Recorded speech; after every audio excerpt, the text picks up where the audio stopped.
ผ่านแอปพลิเคชัน LINE Official S435DEAQA หมายเลขโทรศัพท์ 0545117721 หรือ 0545118807 และสายด่วนกรมการจัดหางาน 1506 กด 2 สำนักงานจัดหางานจังหวัดแพร่มุ่งให้ในายจ้างและแรงงานต่างด้าวได้รับการคุ้มครองตามกฎหมายอย่างเป็นธรรม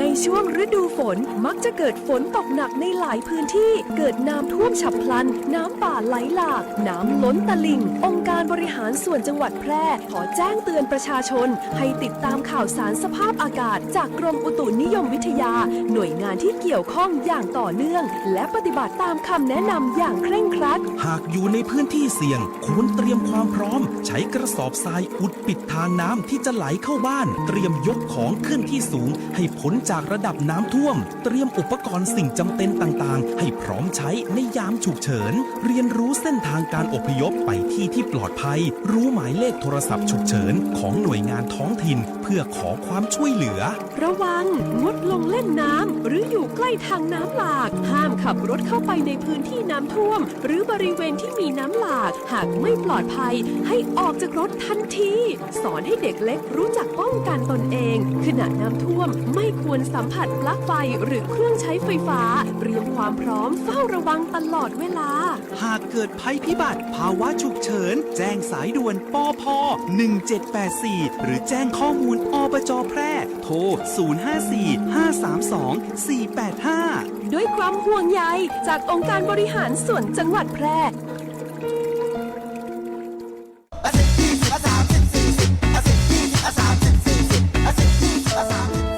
ถ้าความเร็วบนท้องถนนในชุมชนเป็นตัวเลขเหล่านี้ก็คงดีแต่ในความเป็นจริงยังมีผู้ขับขี่ใช้ความเร็วสูงและการขับรถเร็วเกินกฎหมายกำหนดยังเป็นสาเหตุหลักที่ทำให้เกิดอุบัติเหตุเดินทางถึงบ้านอย่างปลอดภัยขับขี่ด้วยความใส่ใจอย่าขับเร็วอย่าขับซิ่งขับขี่ปลอดภัยลดความเร็วลดอุบัติเหตุด้วยความปรารถนาดีจากกองทุนเพื่อความปลอดภัยในการใช้รถใช้ถนนและสำนักงานขนส่งจังหวัดแพร่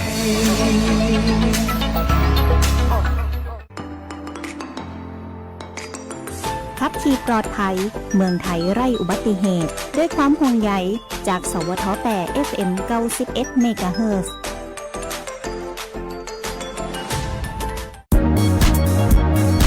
ครอบคลุมกว้างไกลสื่อสารฉับไวฟังสวทแพร่ FM 91 เมกะเฮิรตซ์กรมประชาสัมพันธ์สื่อรัฐพัฒนาคุณภาพชีวิตคนจังหวัดแพร่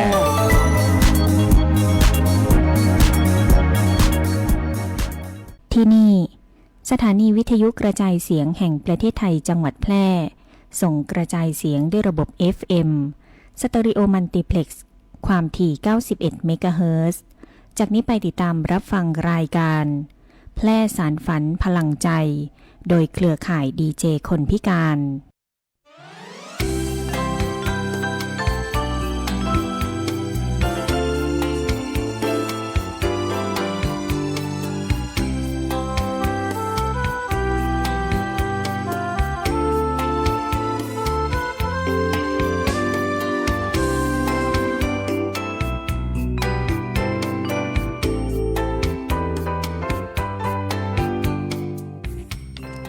สวัสดีเจ้า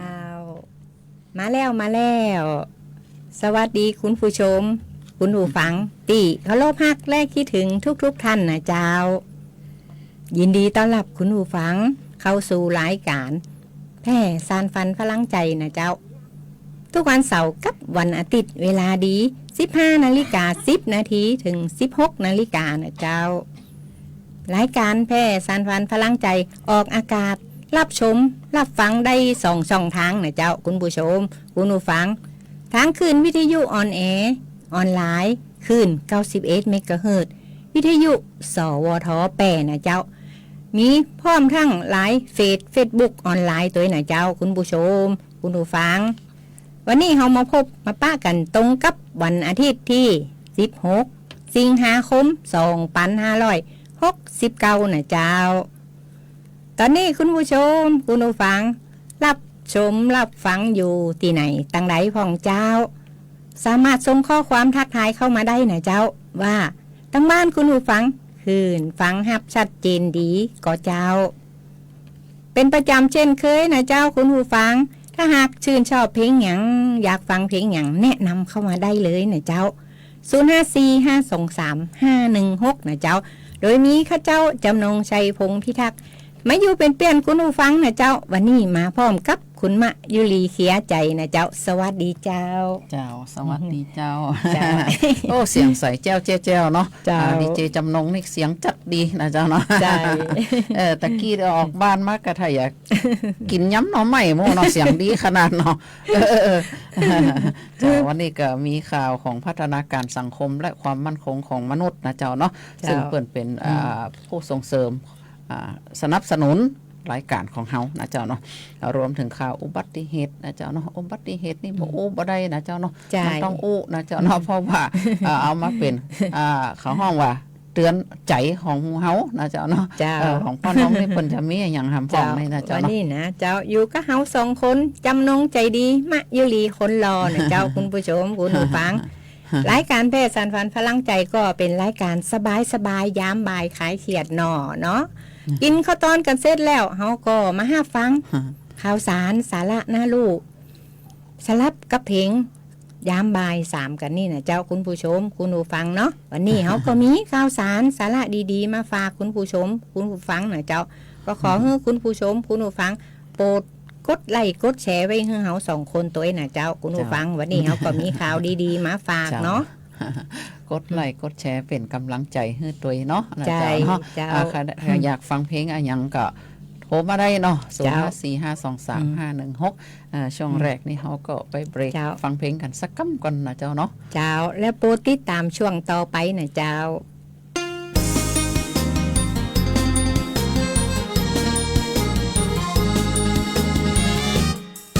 ป้าหมอยมีลูกบ่าวคนเดียวชื่อไอเดียวแม่ฮักปานดวงใจส่งลูกบ่าวไปเรียนที่มหาลัยเมืองกรุงเมืองใหญ่หลายปีผ่านมาป้าหมอยตื้นตันหัวใจจะมีภัยมีความสุขเต่าป่าสิ้นเดือนไอเดียวจะปิกบ้านนาป้าหมอยเรื่องราบปลื้มอกปลื้มใจ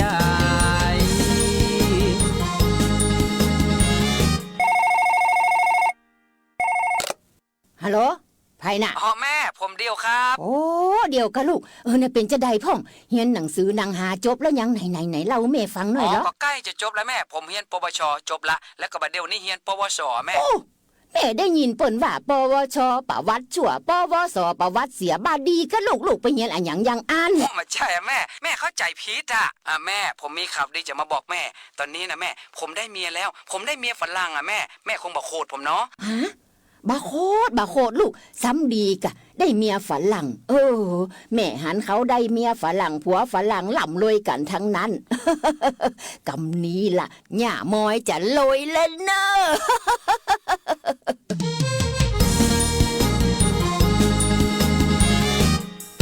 ป้ามอยมีอารมณ์แจ่มใสตักใส่ไผ่เธอก็เล่าก็บอกเรื่องไอเดียวได้แฟนเป็นคนนอกป้ามอยเล่าบอกสุขไหนจะปานป้ามอยหัดพูดฟุดฟิตภาษาอังกฤษป้ามันฝึกมันอ่านแฟนไอเดียวเปิ้นจะมาแอวบ้านป้ามอยยิ้มบานมันฝึกภาษา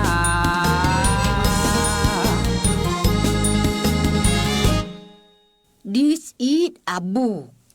This is a pencil My name is Simoy ป้าหมอยนี่อย่างน่ะก็กำลังเรียนภาษาอังกฤษอยู่อีกเล่นป้าหมอยอย่าเอาผัวฝรั่งนะปากมึงนี่มันตึงแบบพัฒนาสักเตือนอีแววฮะบาใจว่าป้าจะเอาผัวฝรั่งบาเดียวมันจะปิกมาแอวบ้านวันพูกมันจะเอาเมียมาตุยเนี่ยไอเดียวมันได้เมียฝรั่งเนอะป้าก็เลยฝึกอู้ภาษากลัวว่าลูกไปมาแอวแล้วจะอู้กันบาหูเรื่องลูกไปป้านะคนเมืองนอกทำซ้ำนะมึง ดีใจตัวเนอะป้าเนอะที่ไอเดียวมันจะได้เมียฝรั่งถ้าจะรวยเนาะวันพวกไม่มาถึงอีเปิ้นจะมาพอนะป้าเนอะคนมันจะรวยมันก็ยังเอี้ย This is a book Did you eat a pencil?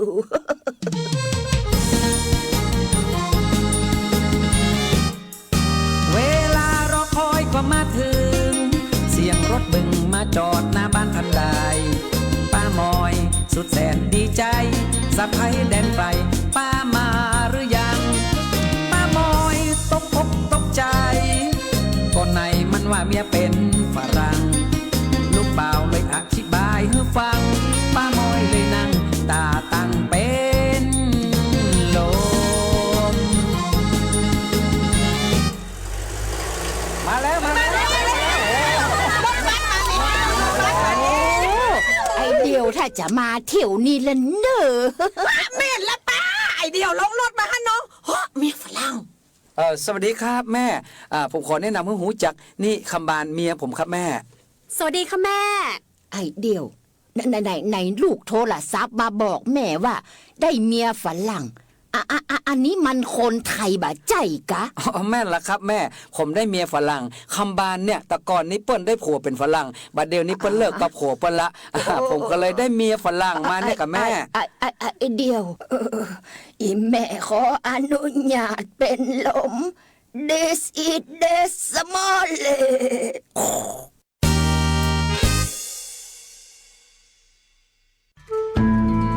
ข่าวสารหน้าหู้อู้ม่วนจวนฟังในช่วง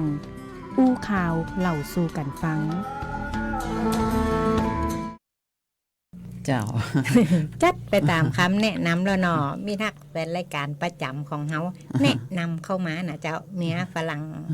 ขอบพระคุณจัดนักจัดหลายนะเจ้า เนาะกำลังหาจะไป This is a book เนาะ เมียฝรั่งเพลงม่วนๆจบไปละ เอาก็มาถึงข่าวอุบัติเหตุนะเจ้าเนาะข่าวอุบัติเหตุในห้องบ่อูก็บ่ได้นะเจ้าเนาะเพราะว่าอุบัติเหตุเนี่ยมันเกิดขึ้นได้ทุกเมื่อทุกเวลานะเจ้าเนาะถ้าเฮาประมาทพลาดพลั้งนะเจ้าเนาะถ้าหากว่าหมู่เฮาขับรถเนี่ยบ่ควรจะประมาทนะก้อยๆครับเนาะใจเย็นๆนะเจ้าเนาะแล้วก็ตั้งสติให้ดีนะก่อนออกบ้านนะตั้งสติก่อนสตาร์ทนี่นะเปิ้นว่าเนาะถ้าสมมุติว่าเฮาออกบ้านเนี่ยเฮาก็ต้องพอเหียก่อนเนาะว่าโอ้ยอันหยังมันจะดีหรือบ่ดีมันจะครบจะพร้อมหรือบ่พร้อมนะ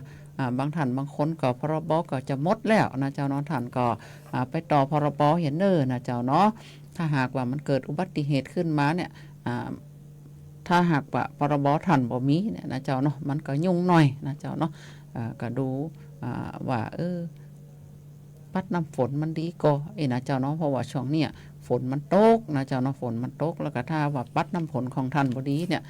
มันการมองเห็นมันก็บ่ค่อยชัดเจนนะเจ้าเนาะมันก็ยากให้ท่านประสบอุบัติเหตุได้นะเจ้าเนาะเจ้าเตรียมความพร้อมของคนของรถนะเจ้าเนาะถ้ามาเดี๋ยวนี้ถ้าหากว่าใครขับรถบ่ขาดเข็มขัดนิรภัยเนี่ยเปิ้นก็จราจรก็จะปรับหนักหน่อยนะทำทางหลวมทางแยกเนี่ยท่านก็ดูให้ดีๆนะเจ้าเนาะตื่นเจ้ามาท่านไปไหนมาไหนเนี่ยบางทีไฟจราจรมันหมอออกเตือเนี่ยมันเป็นสี่แยกวัดใจไปเลยนะเจ้าเนาะท่านก็ก่อยๆนะเจ้าเนาะก่อยๆไปชะลอก่อนเลี้ยวซ้ายเลี้ยวขวาก่อนมันปลอดภัยก่อนท่านก่อยไปนะเจ้าเนาะแล้วอีกอย่างหนึ่งนะประสบการณ์ที่ว่าขับรถมาก็หลาย10 ปีนะเจ้าเนาะละอ่อนน้องๆหนูๆเนี่ยหลายท่านหลายคนนะเจ้าเนาะหรือว่าแม่นกระทั่งคนเฒ่าหรือวัยรุ่นบางคนปวดใจห่อนเนาะขับรถแซงซ้ายเนี่ยบ่สมควรนะเจ้าเนาะบางครั้งบางทีเนี่ยมันอาจจะพลาดนะเจ้าเนาะมันอาจจะพลาดถ้าหากว่าสมมติว่าท่านไปแซงทางซ้ายนี่เนาะแซงทางซ้ายนี่นะโอ้บางครั้งบางทีมันอาจจะมีลมมีเขาห้องว่ามีโมงมีหลุมหรือว่ามีอย่างที่กีดขวางทางหน้าเนี่ยโดยที่ว่าท่านโดยก้นมาเนี่ยท่านบ่หันแต่รถกันหน้าเปิ้นหันเปิ้นเว้นอีเนาะท่านจู่ๆท่านใจห้อนนี่เนาะแสงซ้ายปุ๊บเนี่ยนะเจ้าเนาะมันบ่ดีนะเจ้าเนาะอาจจะไปเจอหันเจอนี่อย่างเจ้าอู้เนาะคือว่าคำว่าบดีเนี่ยคนเท่ามาเกาบนว่ามันบดีเนี่ยกระทันกับบดีฟื้นนะเจ้าเนาะมันบดีฟื้น เปิ้นนึกว่ามันบ่ดีนะมันบ่ดีคือหยังนะเจ้าเนาะคือว่าท่านบ่ดีไฟฝืนถ้าฝืนแล้วท่านก็อย่าประสบอุบัติเหตุได้นะเจ้าเนาะขาดเข็มขัดนิรภัยเหียถ้าหากว่าขับรถใหญ่ขับรถมอเตอร์ไซค์ก็ใส่หมวกกันน็อกกันเหียนะเจ้าเนาะถ้าเกิดอุบัติเหตุมาเนี่ยหัวเฮาเนี่ยโอ้ยสำคัญมากนะเจ้าเนาะสำคัญขนาดนักเลยนะตีแน่ๆก้อยๆขับไปนะเจ้าเนาะเดี๋ยวมันก็ถึงถ้าหากว่าท่านจะไปนัดงานอย่างกระจ่างเนาะถ้าเปิ่นนัดเฮาตอนเที่ยงเฮาก็ไปหมอกสัก11 โมงนะออกบ้านเจ้าน้อยกินข้าวเจ้าน้อยอีกเนาะวันนี้ไปออกขวายจนเกินเหตุนะถ้าสมมุติว่าแหมเหลือทำ2 นาทีเนี่ยจะไปฮื้อตันเนี่ยนะท่านขี่รถเร่งรีบนะเจ้าเนาะคือในเมื่อท่านเร่งรีบเนี่ยมันเกิดอุบัติเหตุได้ง่ายๆนะแต่ก่อนก็เคยเกิดกับตัวเจ้าเนี่ยนะเจ้านี่จอดรถเนาะจอดรถสีดอกไม้อยู่อีเนาะโตละออนเปิ่นก็กำมือถือมาอู้ตัวไปเนี่ยพออันเปิ่นมัวอู้มือถือเนาะใส่ไฟใต้ต้มแตกไปเลยนะเจ้าเนาะอันนี้คือมันเป็นประสบการณ์ตรงจากตัวเองนะเจ้าเนาะอันนี้คือท่านขับรถบอกควรจะอู้โทรศัพท์นะเมาก็บอกควรจะครับนะเจ้าเนาะจ้าเอามาอู้ถึงข่าวของพมนะเจ้าเนาะพัฒนาการสังคมและความมั่นคงของมนุษย์เนี่ยเปิ่นจัดประชุมคณะอนุกรรมการบริหารกองทุนส่งเสริมการจัดการสวัสดิการสังคมจังหวัดแปะครั้งที่ 2/2569 เมื่อวันที่13 สิงหาคม 2569นายอนุวัฒน์วงศ์วรรณนายกองค์การบริหารส่วนจังหวัดแปะเป็นประธานในการประชุมคณะกรรมการการบริหารกองทุนส่งเสริมการจัดสวัสดิการสังคมจังหวัดแปะครั้งที่2นะเจ้าเนาะโดยเป็นการประชุมเพื่อสรุปผลการสนับสนุนและติดตามโครงการที่ได้รับการอนุมัติจากกองทุนส่งเสริมการจัดสวัสดิการสังคมจังหวัดแปะจำนวน17โครงการและพิจารณาคัดเลือกโครงการที่มีผลงานดีเด่นประจำปี 2569 จำนวน3โครงการโดยโครงการที่ได้รับคัดเลือกคือส่งเสริมนะโครงการส่งเสริมอนุรักษ์ศิลปะวัฒนธรรมภูมิปัญญาท้องถิ่นพื้นบ้านกองยาวกองปูจาตำบลนาจักนะเสนอโดยองค์การบริหารส่วนตำบลนาจักณห้องประชุมเบียงโกไสจันทร์2สารกลางจังหวัดแปะโดยในการนี้นางอรนุชชัยชาญพัฒนาสังคมและความมั่นคงของมนุษย์จังหวัดแปะพร้อมโดยข้าราชการนะจ๊ะเนาะข้าราชการและพร้อมโดยพมนะเจ้าเนาะเปิ่นก็เข้าร่วมประชุมในครั้งนี้ตัวนะเจ้าเนาะการที่เปิ่นเข้าร่วมประชุมนะเจ้าเนาะเปิ่นก็เข้าร่วมประชุมหลายอย่างนะเจ้าเนาะกองสวัสดิการสังคมนี่นะเจ้าเนาะรวมถึงพัฒนาการสังคมและความมั่นคงของมนุษย์เปิ่นก็ไปดูนะเจ้าเนาะบางครั้งเปิ่นก็เอาศิลปะวัฒนธรรมนะมาส่งเสริมนะเจ้าเนาะมาส่งเสริมบางครั้งก็เอามาส่งเสริมอาชีพผู้พิการนะเจ้าเนาะหลายอย่างหลายอันนะเจ้าเนาะอันนี้ก็เป็นสิ่งที่ดีๆนะเจ้าเนาะที่ว่าทางพัฒนาการสังคมและความมั่นคงของมนุษย์จังหวัดแปะเปิ่นส่งเสริมนะเจ้าเนาะเดี๋ยวเจ้าจะอู้ให้ฟังว่าเปิ่นส่งเสริมอาชีพอย่างพ่องคนพิการนี่นะเจ้าเนาะใจละหลายอย่างเนาะเจ้าไปต่อกับพม.แปะเนี่ยเจ้าพม.แปะจัดโครงการสร้างเกาะป้องกันเยาวชนจังหวัดแปะเพื่อปลอดภัยจากการฆ่ามนุษย์ในสื่อสังคมออนไลน์วันที่14 สิงหาคม 2569นางอรนุชชัยชาญพัฒนาสังคมและความมั่นคงของมนุษย์จังหวัดแปะเป็นประธานพิธีเปิดและบรรยายพิเศษหัวข้อภัยอันตรายจากขบวนการฆ่ามนุษย์ในโลกออนไลน์ในโครงการสร้างเกาะป้องกันเยาวชนจังหวัดแปะเพื่อปลอดภัยจากการฆ่ามนุษย์ในสื่อสังคมออนไลน์รุ่นที่10ณโรงเรียนบ้านทินโอภาสวิทยาตำบลบ้านทินอำเภอเมืองแปะจังหวัดแปะนะเจ้าคุณผู้ฟังคุณมายุรีเจ้าเปิ้นก็ส่งเสริมทุกพื้นที่นะเจ้าเนาะก็ป้องกันเยาวชนนี่นะเจ้าเนาะเพื่อให้ปลอดภัยจากการฆ่ามนุษย์แล้วก็ภัยออนไลน์นี่นะเจ้า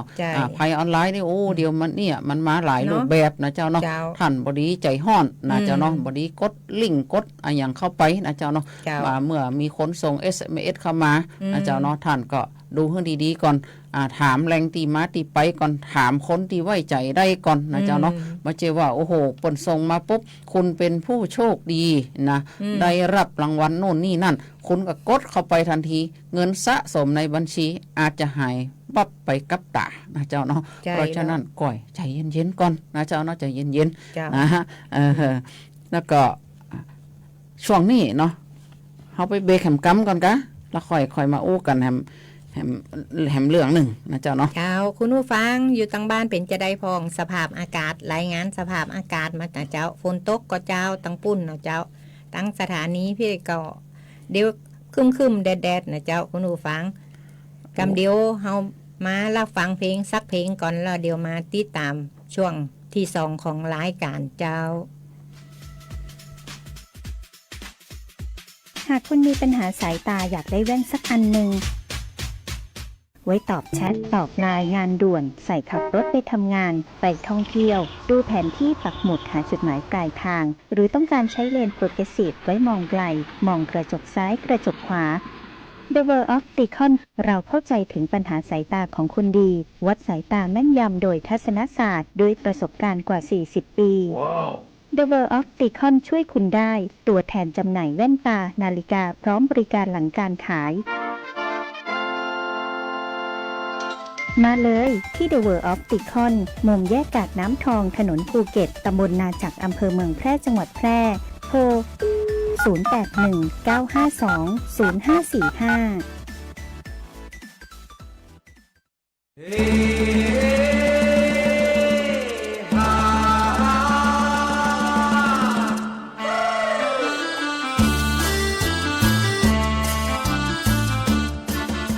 เก้ายางแก่สุดโทรมเสียหายฮื้อผลผลิตน้อยการยางแห่งประเทศไทยสนับสนุนปลูกแตนด้วยยางพันธุ์ดีไร่ละ 20,000 บาทและปลูกแตนด้วยพืชอื่นไร่ละ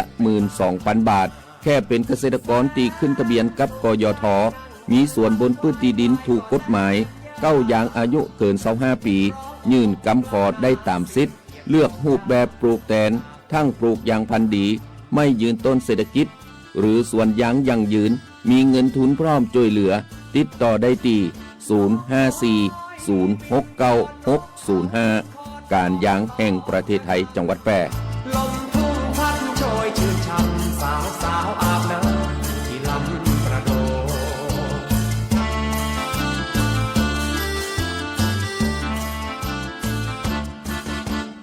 นก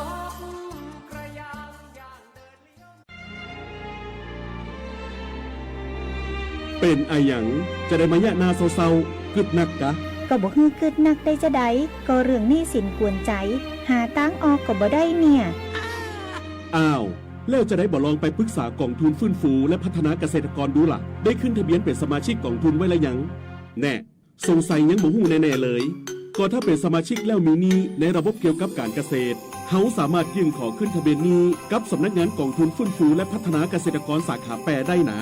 เขาจะให้คำปรึกษาหรือช่วยแก้ปัญหาหนี้สินของเกษตรกรตัวเนอโอ้ยมีจะอีตัวกะแล้วถ้าเขาบ่มีหนี้บ่มีสินดุจะมีอันอย่างมาส่งเสริมสนับสนุนเกษตรกรพ่องมีเหมือนกันนะเฮาก็ไปสมัครเข้าองค์กรหรือจัดตั้งกลุ่มใหม่ร่วมกันบ่น้อยกว่า50คนก็ได้แล้วก็ไปขอรายละเอียดยื่นเสนอแผนและโครงการเพื่อฟื้นฟูและพัฒนาอาชีพของเฮาแต่อีแล้วเฮาจะไปติดต่อตังใดอ๋อสำนักงานกองทุนฟื้นฟูและพัฒนาเกษตรกรสาขาแปร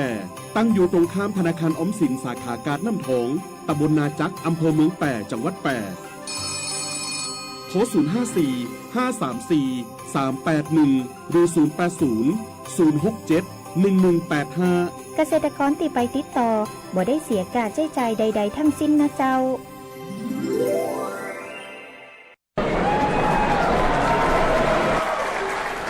เฮ้ยลาบหมูดิบจานนี้เด็ดมากเลือดข้นๆเลยลองชิมดูหรอพี่แต่ช่วงนี้เขาเตือนเรื่องโรคไข้หูดับกันเยอะนะกินดิบๆแบบเนี้ยกลัวหูหนวกกลัวตายอะพี่โธ่กินมาตั้งนานไม่เห็นเป็นไรดื่มเหล้าเข้าไปก็ฆ่าเชื้อแล้วหยุดความคิดนั้นครับมะนาวหรือเหล้าขาวไม่สามารถฆ่าเชื้อไข้หูดับได้เชื้อแบคทีเรีย Streptococcus suis ในหมูดิบเลือดดิบหรือแผลที่สัมผัสหมูสดสามารถทำให้เกิดเยื่อหุ้มสมองอักเสบติดเชื้อในกระแสเลือดจนหูหนวกถาวรหรือเสียชีวิตได้ในไม่กี่วันข้อมูลจากกองระบาดวิทยาพบผู้ป่วยและผู้เสียชีวิตอย่างต่อเนื่องทุกปีโดยเฉพาะผู้สูงอายุผู้มีโรคประจำตัวและผู้ที่ดื่มสุราเรื้อรังจะมีอาการรุนแรงกว่าปกติปกป้องตัวคุณและคนที่คุณรักด้วยหลักสุกร้อนสะอาดปรุงเนื้อหมูให้สุกด้วยความร้อนทั่วถึงแยกอุปกรณ์มีดเขียงตะเกียบสำหรับหมูดิบและหมูสุกและสวมถุงมือทุกครั้งที่ต้องหยิบจับเนื้อหมูสดเลิกกินดิบเพื่อชีวิตที่ปลอดภัยด้วยความปรารถนาดีจากสำนักงานป้องกันควบคุมโรคที่ 1 เชียงใหม่กรมควบคุมโรคกระทรวงสาธารณสุข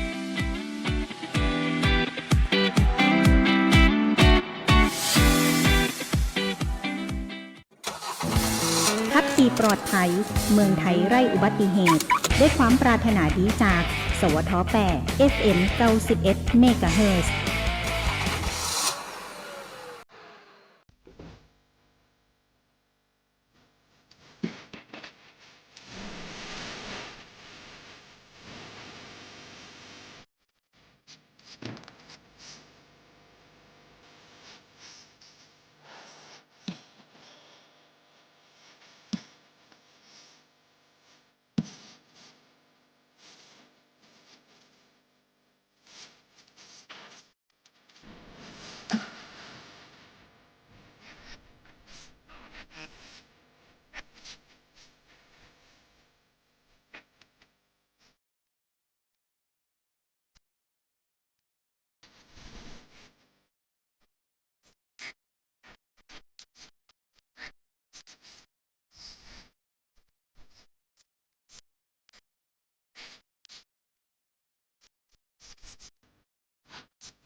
อู้กันสบายๆได้ประเด็น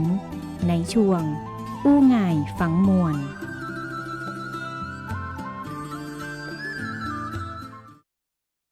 เจ้าเข้ามาสู่ช่วงอู้ง่ายฝังมวลนะเจ้า เจ้า บางเพลงสบาย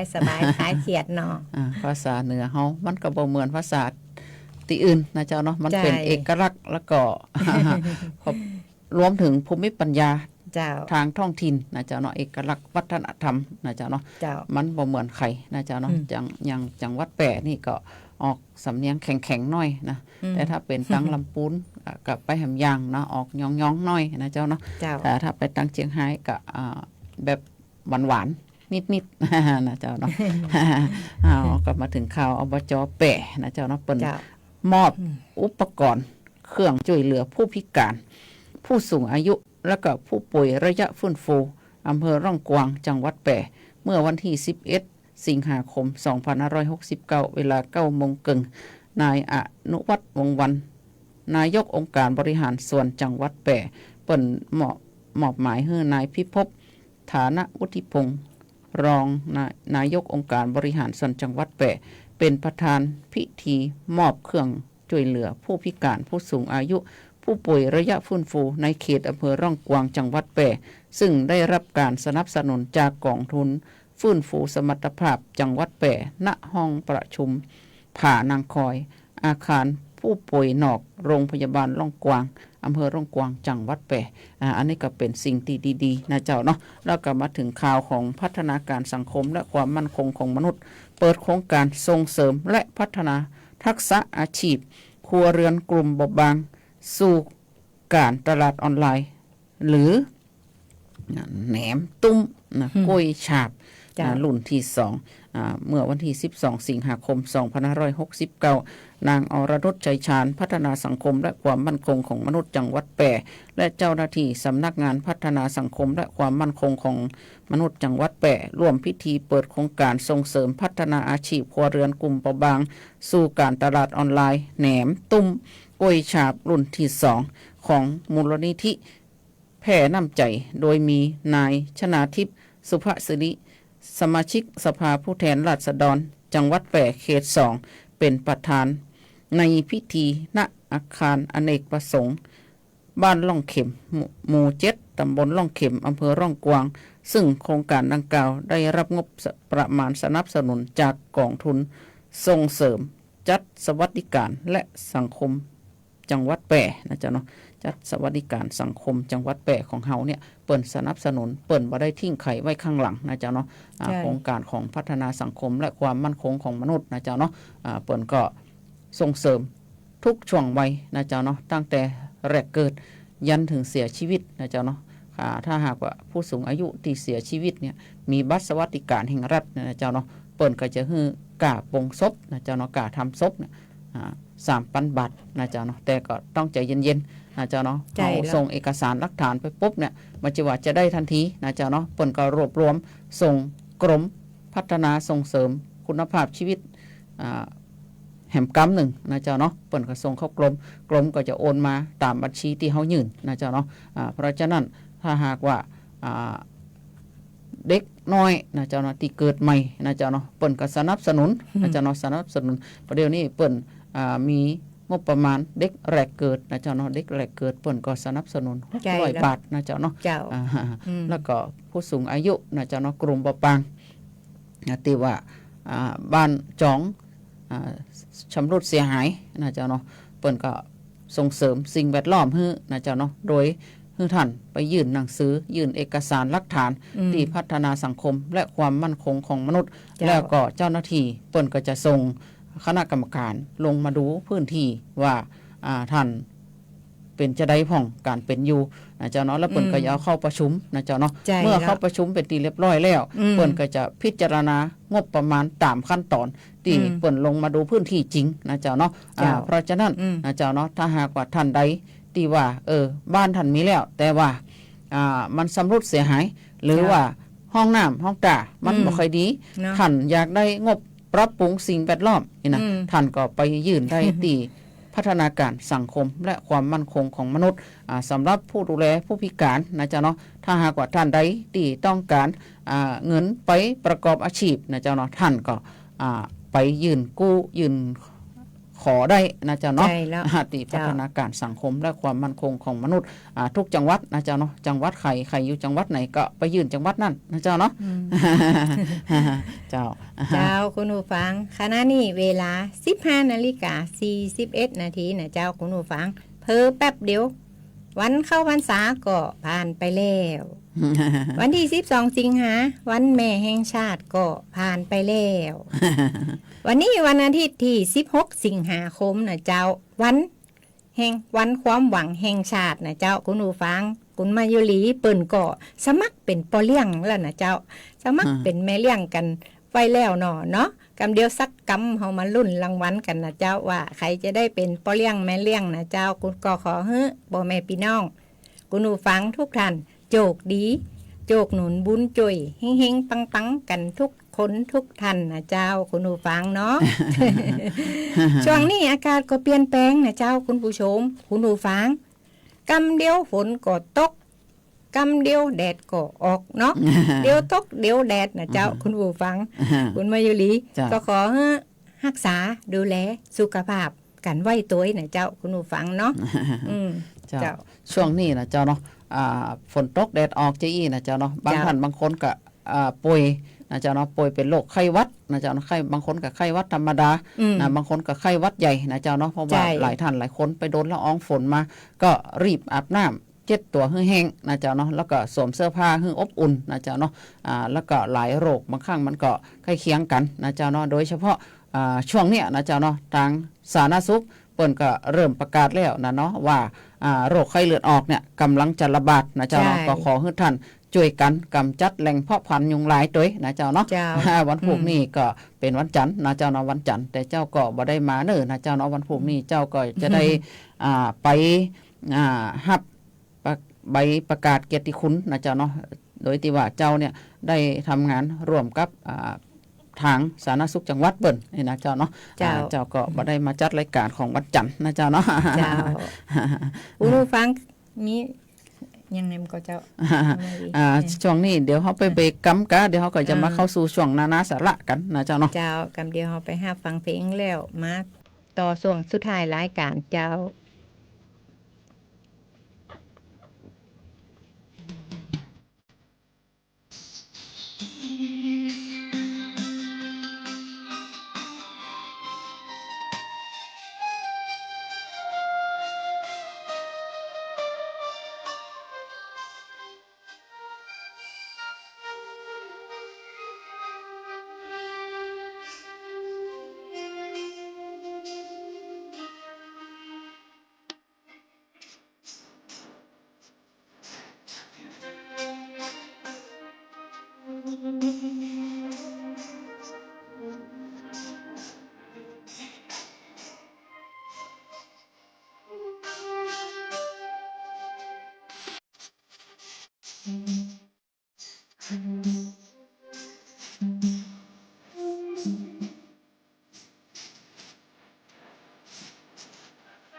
บ่งกันปั่นความหู้ในช่วงนานาสาระ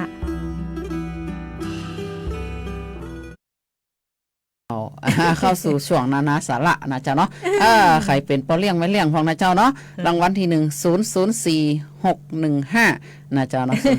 0044615 2ตัว53นะเจ้าเนาะโอ้ใครถูกของเนาะเอาขนมข้าวต้มขนมมาส่งของเด้อนะเจ้าเขาก็กลับเข้ามาสู่ช่วงสุดท้ายนานาสาระนะเจ้าคุณผู้ชมคุณผู้ฟัง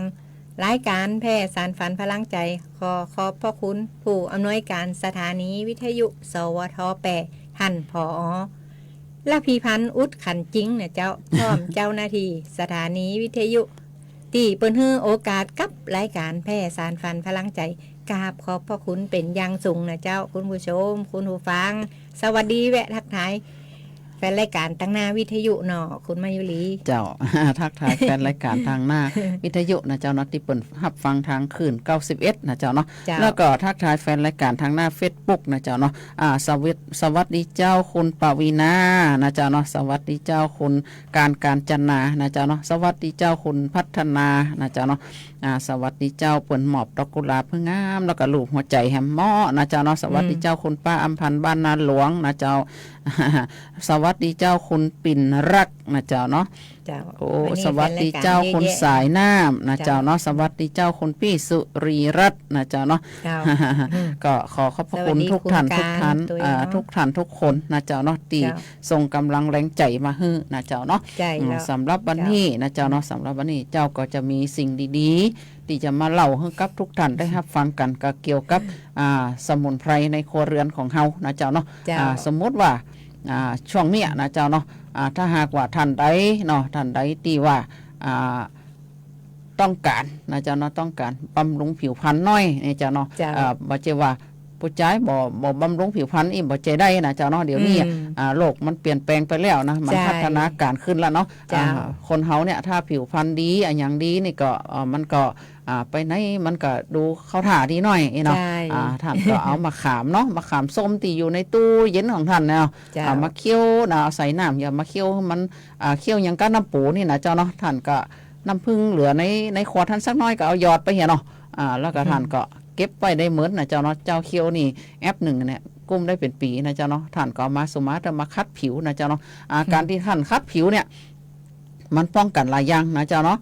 หนึ่งน้ำลายยุงมันก็รักษาได้นะเจ้าเนาะมันรักษาได้นะเจ้าเนาะเพราะว่าช่วงเนี้ยยุงมันก็นักนะเจ้าเนาะถ้าสมมติว่าท่านจะอาบน้ำปุ๊บเนี่ยท่านก็เอาน้ำผึ้งที่ว่าท่านเอาไปเคี่ยวกับมะขามนะเจ้าเนาะมาฉโลมร่างกายไว้นะเจ้าเนาะฉโลมไว้สัก10 นาทีหรือ5 นาทีนะเจ้าเนาะแล้วท่านก็อาบนะเจ้าเนาะอันนี้คือมันรักษาผิวนะเจ้าเนาะมันรักษาผิวป้องกันน้ำลายยุงได้ตัวนะเจ้าเนาะอันนี้เป็นนานาสาระนะเจ้าเนาะเจ้าเขาก็มาถึงช่วงสุดท้ายของรายการแพร่สารฝันพลังใจแล้วนะเจ้าคุณผู้ชมคุณผู้ฟังเนาะรายการแพร่สารฝันพลังใจก็ขอขอบพระคุณทุกเสียงทุกสายทุกข้อความนะเจ้าคุณผู้ฟังวันเสาร์วันอาทิตย์หน้าเขาก็จะนำรายการแพร่สารฝันพลังใจมาพบปะกับคุณผู้ชมคุณผู้ฟังเขาก็จะหมุนเวียนสลับซับเปลี่ยนกันนะเจ้าเนาะเขาก็จะนำข่าวสารสาระน่ารู้มาฝากคุณผู้ชมคุณผู้ฟังนะเจ้าวันนี้เวลาหมดเวลานะเจ้าก็ขอให้พ่อแม่พี่น้องคุณผู้ชมคุณผู้ฟังรักษาดูแลสุขภาพแข็งแรงมีเงินกินเงินใจปังๆหิงๆรวยๆ อย่าเจ็บอย่าจนกันทุกท่านทุกคนนะเจ้าก็ดีใจกับคนที่โชคดีวันนี้ตัวนะเจ้าเนาะสำหรับวันนี้ข้าเจ้ามายุรีเครือใจนะเจ้าเนาะข้าเจ้าจำนงใจพงพิทักษ์ก็จะนำรายการแพร่สารฝันพลังใจจากลาท่านไปก่อนนะสำหรับวันนี้สวัสดีเจ้าสวัสดี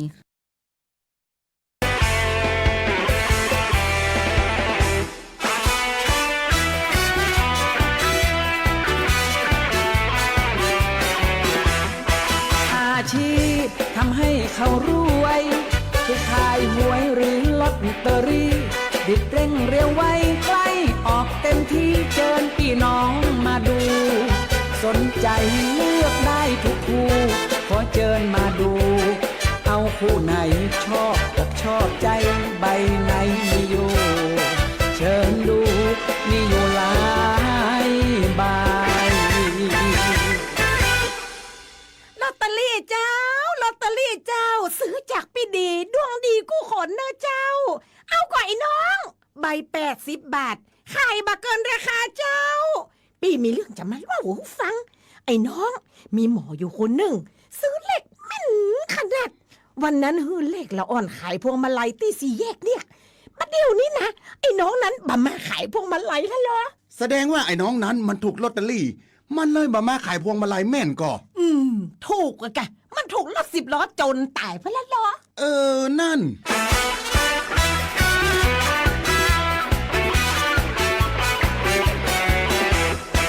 คุณป้าจะมาขึ้นรถรีบเร่งกลัวรถหมดคิวจะทำยังไงให้ทันขึ้นมาวิ่งขึ้นรถแซงคิวเกือบไม่ทันเวลาเฉียดชิวเพราะว่ารถคิว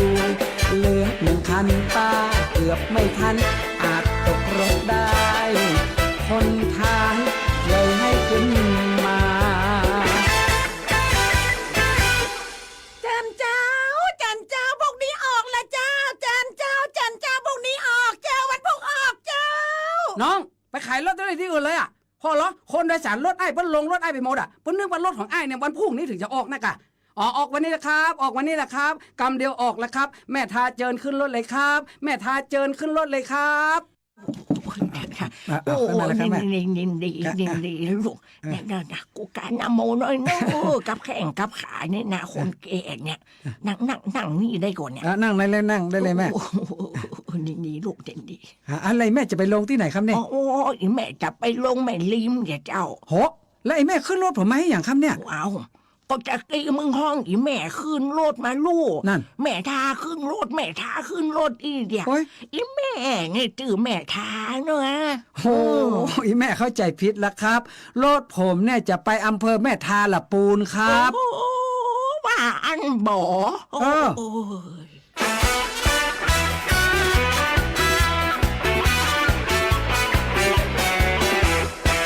ขายลอตเตอรี่ไม่รวยใครช่วยบอกหน่อยช่วยที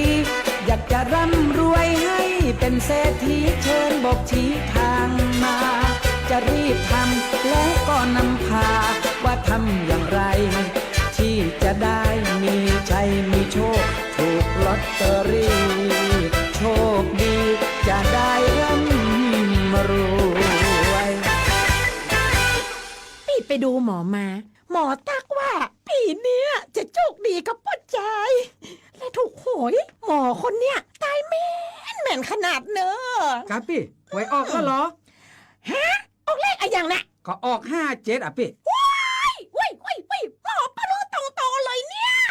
หมอถามพี่ว่าเคยมีผัวกี่คนล่ะพี่ก็บอกเพิ่นว่าเคยมีแล้ว 5-6 คนพี่ก็เลยซื้อ56พี่ลืมไปแถมคน